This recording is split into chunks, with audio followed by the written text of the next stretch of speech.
Now, first of all, I'm an old football coach, so this will be the shortest TED Talk you've ever heard, or it'll be the longest.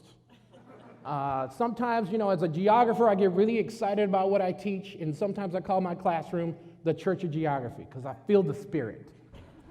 We as geographers are very spatial people. I sometimes tell people I teach spatial ed, because we look at space, how things operate in space, how humans evolve in space, how to interact with that space. So first of all, I started my social studies career as a world history teacher. Now, history is great. We all need history, but to me, history is static. Not to hate on history, but, we studied the Elizabethan period, the Victorian age, the French Revolution. Those are all great things. But George Washington is not crossing back over the Delaware. Sorry. I want to share with you an important time in my life where I was scarred by cartoons. How many of you guys have seen the TV show Tom and Jerry? I was scarred as a little kid by watching Tom and Jerry, a particular episode. Tom, in his postal helmet, musket in hand, was hunting Jerry. Jerry, painted all black with a necklace of teeth and a bone in his hair.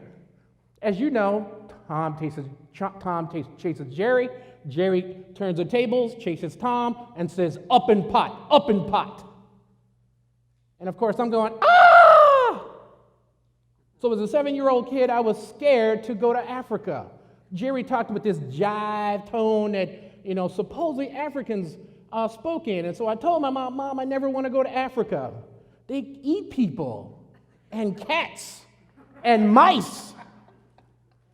So you can imagine my sheer fear of seeing things like Mutual of Omaha's Wild Kingdom, where you've got the impala going across the Serengeti, and then there's danger, and then they get eaten.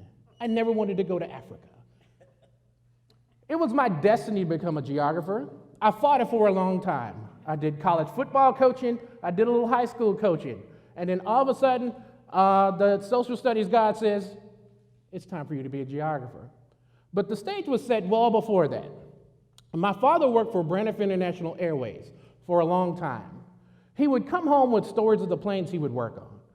He would tell me of the places they had been, these far-off places like Honolulu and London and Paris, Mexico City, and the people that came in on these planes, and how he had to work on it overnight to make sure that they were able to fly the next day. On the flip side, my mother has a sheer fear of flying to this day. But I bet you we've taken Greyhound 100 times. Now, that, for a lot of people like Greyhound, oh my God, it's over land. But the cool thing is we got to see the landscape going from Dallas to San Antonio, probably over 100 times. It also gives me a real-world example to give to my students about time-space compression. Okay? So, growing up in the southern sector of Dallas, Texas, I never thought I would ever travel anywhere outside of Dallas or San Antonio or Austin or Waco, because all the travel ads I saw were of rich white people. All the TV shows I saw dealing with travel deal with rich white people. The same thing applies to many of my students. They haven't even traveled outside of our city. And this includes students of all ethnicities. I ask them, hey, have you ever been to the Alamo? What's that? Hey, have you ever been to Fort Worth? Where's that? And it's troubling for me as an educator. My college football coach, Curtis Jones, always told us, who do you play for? He always asked us that. Who do you play for? We're like, play for me. I'm trying to play for the scholarship. He says, wrong. You do it for the kids. And this is why I travel so much. My kids are like, Mr. Hill, how do you travel so much? You're a teacher. And so my motivation for traveling is my kids. Shout out to the Jags watching the live stream right now. We need to take people at face value. One of my favorite TED Talks is by Miss Adichie. It is A Danger of a Single Story. And there is a sheer danger of a single story when we see what we see on the news and think, oh, all of those people are like that. So when we travel to other places, get to know people, talk to them. I even talk to the Mormons when they come to my door. Hi, I've been expecting you. So let's talk about the spatial distribution of Mormons in the Pacific. Let's talk about the spatial distribution of Mormons in the Northeast. They have me on the do not come back list.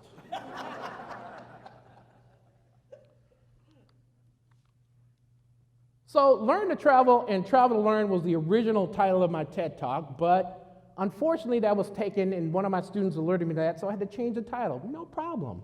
We do need to learn to travel. Travel doesn't have to be some far off place. It could be just down the street. You could go from Boston to Wareham, Buzzards Bay, great lobster, great chowder. My son told me, Dad, bring back some chowder. So there's a lot of learning experience, and we also need to travel to learn. There's a lot of ways we can do that.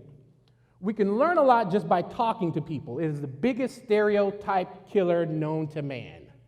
Wherever I go, I always try to talk to people both of all economic strains, both rich and poor, old and young, government, non-government, et cetera, et cetera. Now, at the same time, you also are able to break the stereotypes of the people of these places. I want to share a story of the time I went to Morocco, and we had visited the state of Dakhla, and a good friend of mine, Mohammed Brahimi, who's a professor here in Massachusetts, received the gift of an ostrich egg. We went to an ostrich farm, and he was able to get this gift. But lo and behold, when we boarded the plane to come back from Dakhla to go back to Casablanca, we met the ire of all the flight attendants. They're like, those blasted Americans.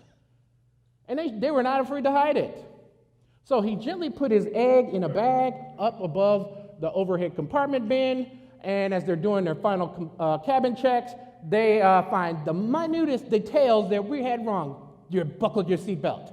Your tray table is not up enough. Push that bag in even further. I was like, oh my God, who spit in their coffee?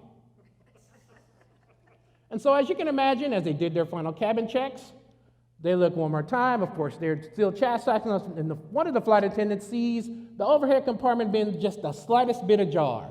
She opens it, looks at Muhammad, looks back up at the bin, and with all her might, slams shut the compartment door, and there goes the ostrich egg. The funny thing is, she goes to the back, and another our colleague, Aziz, who speaks fluent Arabic, she speaks to them and says, those nasty Americans, they're the reason why we're delayed. And he got a laugh at her because he was with us. One of the things I did as I traveled early on in my international travel career is first thing I learned was the bad word for Americans. The second thing I learned was the magic word in the native language. Some of you may know what the magic word is a derogatory term for African Americans. So I was coming into these places with a defensive mindset when I should be absorbing these experiences and making friends along the way. It's also one of the reasons why I document everything I do, both digitally as well as taking a notepad and writing down as much as I can about the different places that I travel. So a third thing I want to share is that we're more connected than you imagine. So imagine to me a couple of years ago, I'm flying, a lot of people tell me don't go to Japan. They don't like Americans and they don't like black people. I'm like, okay, but I'm a little hard-headed. Just ask my mother. I'm a middle child. And so I'm flying from Seoul, South Korea to Osaka, Japan. I've got two big, large suitcases. I've got my camera bag. I've got a backpack. It's super humid. I'm sweating profusely, and I am just frustrated. I can't find the next train station I want to go to because it's all in Japanese.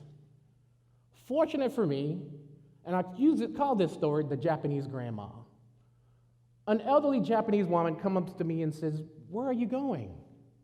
And I'm like, Osaka Station. I said, oh, it's just right here. Now, you can imagine, I'm like, okay, I've been looking for this station all along. She comes and points it out. If you've ever been to a Japanese train station, they double as shopping malls and office towers. So they don't have one exit, they have 25. I'm also reminded of a monk in South Korea.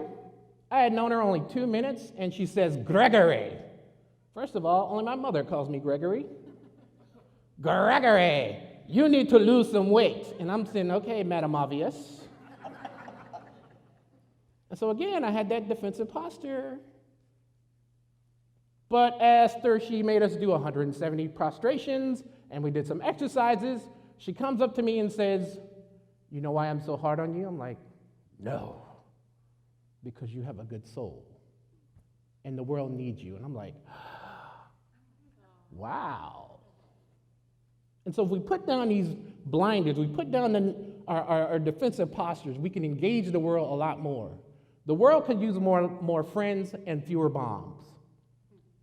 I'm also reminded of another story called the Ecuadorian Grandma. I'm traveling down the street of Otavalo, Ecuador with my good friend, Dr. Michelle Wibbelsman, and we're talking about, different things. We're going to a restaurant to have lunch, and somebody grabs my hand. The first thing I'm going to who's touching me? And I look, and it's an Afro-Ecuadorian woman, the reason why I'm there to research. And normally I would have hey, let's take a selfie. But I was like, oh my God, this is like seeing the image of my own grandma. And so long story short, she was like, "Ma raíces." And so we both had this connection, this bond that goes across language and goes across borders. I'm also reminded of another time, not so good, where I averted international disaster in the state of Dakhla. We had been invited to the governor's mansion, and I was sitting across the table from his wife and another dignitary. We had been traveling, and so fatigue had set in, and all of a sudden, I stupidly asked her, "Do you wear a head covering?" Very stereotypically. And she says, "I don't ever wear a head covering." And it was as if 1,000 knives were piercing my soul. I was like, oh my God, what did I just do? And so lo and behold, fatigue sets in, but fatigue helps me here by saying, "Ay Dios mío," which in Spanish means, oh my God. And she says, "¿Qué? ¿Habla español?" I was like, "Sí." "What do you learn in Spanish?" I was like, "Oh, I listen to a lot of salsa and bachata music. I'm also a dance teacher." And she's like, "Oh, who do you listen to?" "Romeo Santos, this person, that person." "So do I." And we went from being sworn enemies to very good friends by the end of that. With Germany this past summer, I had the chance to have a homestay with a German family. Now imagine me learning that I'm going to spend 2 nights with a German family in a town that has very few people of color. So again, I'm like, oh God, what is this going to be like? But as I get there, we kind of sit and we talk and we get to know, we have the same hopes and dreams and fears. We want our children to grow up and be productive citizens. We want to be healthy, wealthy, and wise. So we as geographers look through a different lens. One of my good friends, Jordan, asked, "I want to see what you see." And I'm like, "Dude, you teach 8th grade. You can't see what I see." Now, English teachers, they teach rising action and falling action, and history teachers teach about the Enlightenment, but we as geographers look through a different lens. So for example, when I visited Alexanderplatz, people's like, "Oh, where's McDonald's? There it is, let's go have a Big Mac." But I'm looking at the threshold and range. Why is the rail system going through this way and not that way? Again, we're looking at space. We're also looking at the cultural landscape. Why does a mosque figure prominently in the city of Casablanca? And how does it tie into the monarchy of Morocco? There are so many misunderstandings between people, and when we travel, we straighten them out, is one of my favorite quotes by Rick Steves. And that is so true. I'm so reminded of people when I visit places and they're like, "Where are you from?" I'm like, "United States." No. Where are you from?" "You're from Cuba." "No, I'm from Texas." "No, you're from Colombia." "No, I'm from Dallas." Oh my God, a real live black man from America is in China. But it starts a dialogue. I also do it to telemarketers, especially if they call from India. "Hi, my name is Chad." No, tell me your real name." "Oh, it's this." "Oh, okay, where are you from?" "I'm from Hyderabad." "Oh, Hyderabad, I know, they have students from Hyderabad, blah, blah, blah, blah." And we start, oh my God, this is one of the first customers I have that knows anything about India. We can build so many bridges by doing this. And so I want to sing ye forth with that exact thing. We as geographers, we build bridges and we tear down walls. Thank you very much.